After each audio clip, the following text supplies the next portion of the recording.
په یو کتاب کې مې ولیدل وایي چې د چا سره کوزده کول غواړي یعنې د یو چا نجلۍ غواړي باید هغه خلک در تا مسکینان وي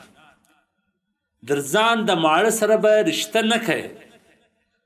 که چیرې ته در ځان ماړو ځا وغواړې نو بیا به په څو آفتونو کې مبتلا وي یو آفت خو به دا وي چې ولور به ډېر وي دا چې ډېر ماړی مالدارې هغه خو بیا غټ ولور ساتي غټ ولور یې ږدي دغه 15 لکه 6 لکه 3 لکه 4 لکه په دا خو دوی ګس شرمېږي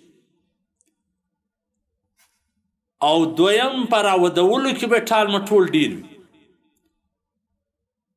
نن پلانۍ د دوبۍ سنه دی راغلی و د پلانۍ د جاپان راسي و د فلانۍ د بله ځای راسي و د فلانۍ د بله ځای راسي نو واده کې به وخت ډېر تېرېږي ستا کارونه به برابر خو د دې سړي به نه یې راغلی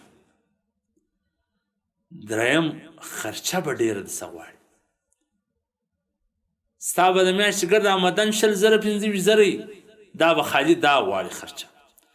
ځکه چې دا کور ته ولاړ سي هغو د 10,000 د 15,000 جوړې اغوستي او دا نه لري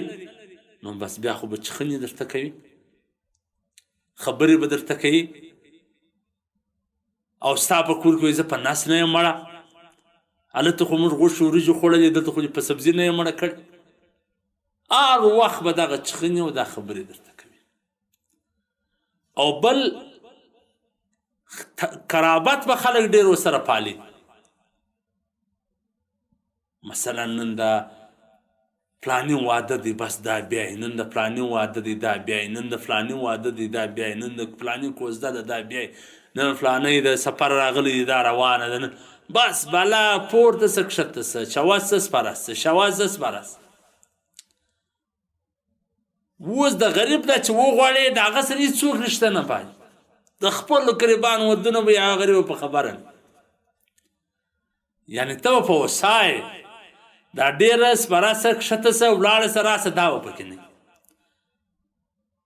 او عزت به د ده پر کور ته و دته ورکوې نو چې هر څوک باید و دا دنیاوي شان ته ونه ګوري عزتمن زموږ هغې وایي نور که نه یو ښه شیان خو به درکړي یو ښه وانډا خو به درکړي یو ښه ګړۍ خو به درکړي یو ښه موټرسایکل خو به درکړي یو ښه شیان خو به درکړي زموږ هغې و دا ته ګوري د الله بنده دا فاني شیان دي دا ختمېدونکي شیان دي دا خو ځي و راځي ته خپل مستقبل ته ګوره خپل ژوند ته ګوره خپل کار ته ګوره خپل سړي ته ګوره چې په سرو زرو کې دې کښېنوي لیکن هره خبره به یې کروز مزایلې چې پر تا یې راغورځي نو دی لږ د دا خبرو باید خیال کې وساتي